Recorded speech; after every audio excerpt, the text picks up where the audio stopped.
I've always had an interest in aviation ever since I was a kid, and so when I got into watches, I naturally gravitated towards pilot's watches. And there's really two kinds of pilot's watches. There's the ones that kind of harken back to the glory days of aviation with these historical vintage pieces, and then on the other hand, you have these much more modern and sophisticated ones. I think both of those types of watches really capture the spirit of aviation. There is this rich and unique history to it, but it's also a cutting-edge field. In some ways, I think the vintage route is kind of the easier way to go, and that's why the watch we're looking at today is something that I find really impressive. This is a watch with a titanium anti-magnetic case and a highly legible, thoroughly modern design language. Today we're checking out the Fortitude from RZE Watches.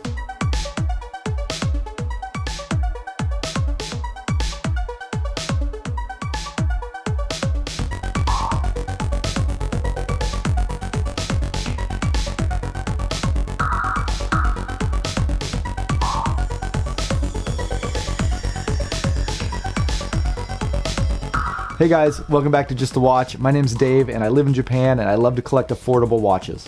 And as I mentioned, I have a soft spot for pilot's watches, so I was really excited when RZE reached out to me and offered to send me this watch in for review. This watch is a prototype for their upcoming Fortitude model, which will be released in December. It's one that I'm borrowing for the review and will be shipping back over to them when I'm done with it. This is the third watch that RZE has done, but this one's something a little bit special, I think. Their field watch and their dive watch really had a very similar aesthetic, but this one with their pilot's watch is something totally different and yet still kind of keeps some of the same DNA from their previous designs. One of the things that RZE is most known for is making titanium watches. This one follows in that. This is a grade 2 titanium watch with an ultra hex coating, which is a proprietary coating that they've come up with to harden the titanium to make it more scratch resistant. And then on top of that, they've made this one anti-magnetic, and we'll talk about that in a little bit too as well. The stylings of this watch are immediately recognizable as an aviation piece. It's got some beautiful curves and some sleek aerodynamic lines. But the two things that really jump out at you with this design is the kind of turbine-inspired bezel and the massive crown on the side of it. In a lot of ways, those elements kind of remind me of Oris's Big Crown Pro Pilot models, but this is much more affordable. As I mentioned, this watch is about to launch, and they're going to be rolling this out with a pre-order price of $469 if you jump on it right away, and eventually that will be going up to a full retail price of $599. $599 is a little bit on the high end, particularly for a watch that is powered by an NH35 movement, but the specs of this watch I do believe at least justify that price, and if you happen to jump in and get it at that early bird price of $469, I think you're getting a great deal. But let's talk about what those specs are. This watch features a 41mm case with 20mm lugs. You're getting 47.5 millimeters lug to lug and 12.5 millimeters thick. The watch features a grade 2 titanium case with an ultra hex coating. It has 100 meters of water resistance with a screw down crown. Case does have an anti-magnetism rating of 20,000 AM or about 250 gauss, and it features a sapphire crystal. So I think maybe the standout feature of this watch is the titanium case and bracelet combined with that ultra hex coating. Titanium is a great material to make a watch out of. It is incredibly light compared to stainless steel. I've often found that titanium watches tend to sit on your wrist better. They don't move around as much because of the lighter weight, and that's definitely true here, and I feel like that really improves the wearability of a watch. On previous watches that RZE has done, they've gone with a stainless steel clasp. However, in this case, they've been able to upgrade at least parts of the clasp to being titanium. There's still some parts that are made out of stainless steel, but that helps to reduce the weight even further. The typical downside with titanium is that it tends to scratch more easily than stainless steel, which is why it's cool that they've gone with a proprietary coating to kind of bring the hardness up to make it more difficult to scratch. Now this watch is a prototype, so it's been shipped around to a number of different reviewers before it got to me, and I did notice that it has picked up a few scratches on the bracelet. So even with that ultra hex coating, it is still going to pick up scratches, but it should mitigate it a little bit. And to find a watch with a full titanium case and bracelet is actually kind of rare in this price range. It's really difficult to find an automatic watch with a full titanium case and bracelet for under $1,000 from any of the major brands. Now there are a number of micro brands who do titanium watches, so that's where I think the major competition for this watch is going to be. One trick that this watch has that is very unique and fits very well with that aviation theme is that it has an anti-magnetic case. Now ISO does have a standard for anti-magnetic mechanical watches, and that is that a mechanical watch cannot stop when it's been exposed to a magnetic field of 4,800 AMs and subsequently does not deviate for more than 30 seconds per day after that. Now, magnetism tends to be one of the most common problems that mechanical watches face. If the hairspring inside becomes magnetized, often the watch will begin to run fast or erratically, requiring you to demagnetize it. I've heard many stories of people receiving watches that got magnetized in shipment and were running really poorly when they arrived, and in today's modern age, we're surrounded by magnets everywhere. This has led many luxury brands to really work hard at producing anti-magnetic watches. Probably the most well-known is the Rolex Milgauss, and that one is rated to withstand magnetic fields up to 1000 Gauss, which is almost 20 times higher than that ISO standard requires. So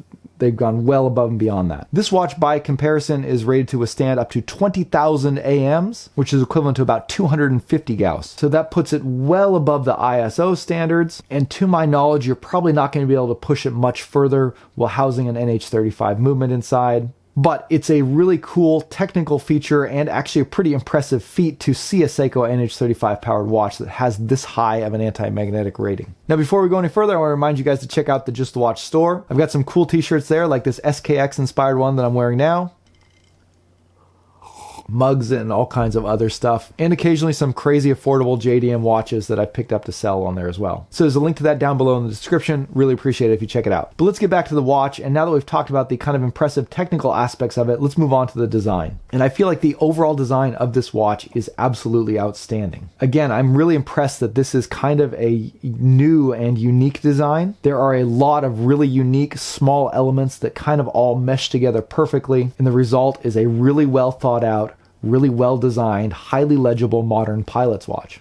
Take the dial and handset, for instance. When you look at it, the extremely bold hands and markers immediately jump out to your eye, and it's incredibly easy to read the time. And yet, despite that, the dial is actually really intricately printed. There's a lot going on this dial. I mean, just taking the markings on the dial, you have a crosshair in the middle, you have a detailed 1/5 of a second marked chapter ring with easily visible large tick marks for the seconds and minutes. On the rehaut, you have 60-minute markings, and then inside the dial, you have 24-hour markings. But none of those small details get in the way with actually telling the time. This watch features a sandwich dial with very large hour markers, and those hour markers are matched with some of the boldest hands that I've seen on a watch. The hands are built for pure functionality. They're completely coated in a white lume paint. This is BGW9 grade A lume on here. The dial on this watch features a gradient pattern. So in this case, I've got the green colorway. It fades to complete black when it hits the edge. And when you get to that black ring on the outer edge, it really helps the hour markers that are in, again, stark white to really pop out against that. So you get excellent contrast there. Another thing about this watch is that it features a very heavy sand-like texture, giving the watch a very beautiful look in different lightings. But there's a couple of things I wish they would have gone a different direction, and I'll get to that in a minute. Beside the dial, probably my favorite part about this watch is the crown. I think for a lot of watches, the crown is kind of an afterthought, but this is one of the best designed crowns I've ever seen. The crown is massive at nearly 8 millimeters in diameter, which makes it incredibly easy to grip and to rotate and use. Now, a crown of that size necessitates a screw down design, and the crown operates with just a buttery smoothness when it comes to screwing it in and unscrewing it. And when you do pop it out, you get a nice little surprise in that it has a really solid crown tube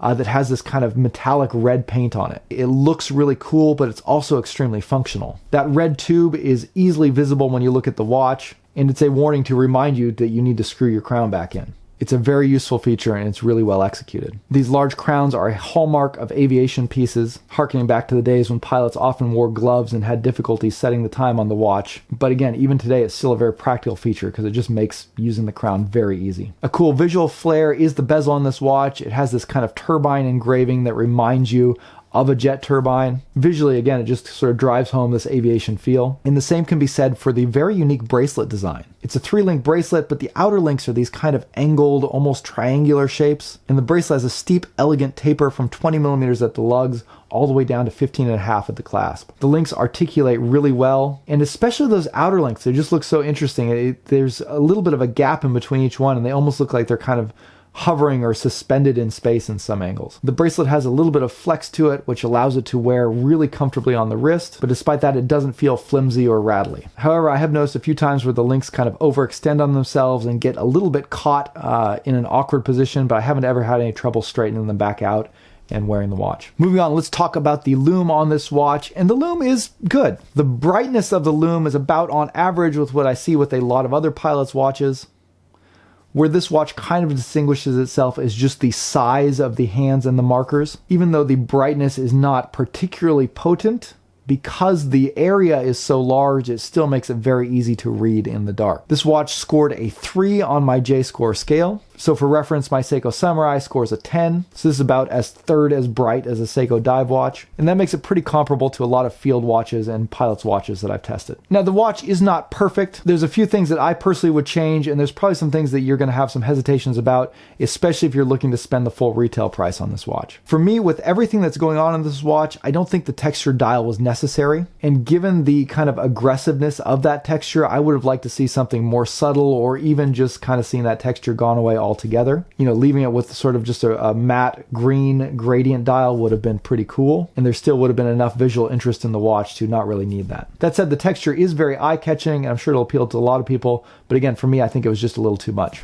Another thing that I would have liked to have seen personally, so on the dial of this watch, in the inner part of the dial, they did 24-hour military time markings, which I think makes sense thematically if you're going for a modern pilot's watch. Having that 24-hour scale on your watch to quickly reference military time, I think will be helpful. But what I think would have been cool is if they went with 12-hour markings instead. Then you would have had 12-hour markings on the inner circle and 60-minute markings on the chapter ring, which I think would have kind of referenced the Type B Flieger designs and help with more rapid legibility of standard time. Finally, probably the thing that's going to be the biggest hesitation that people are going to have is that Seiko NH35 movement. Typically, you don't see watches above $500 featuring a Seiko NH35 movement. Normally in that price range, you're at least going to get a Miyota 9000 series, maybe even a Swiss Solida or ETA. Those movements feature higher accuracy and a higher beat, smoother sweeping second hand that's more pleasing to look at. Overall, at the full retail price of $599, I think this watch is kind of just on the edge of what you can justify. The technical aspects of this watch, combined with the great build quality and the great design, I think do make it worth it at that price, but I don't think that's going to be an easy buy at $600. That said, if you can get in at that $469 pre-order price, I think you're going to get an excellent deal. So if you're interested in this, that would be my recommendation, to be to lock it in at that price now. But what do you guys think? Drop me a comment down below. Let me know what you think of this particular watch. Always love to hear from you guys. But that's going to wrap up for today. Thanks for watching. I'll see you later. Bye.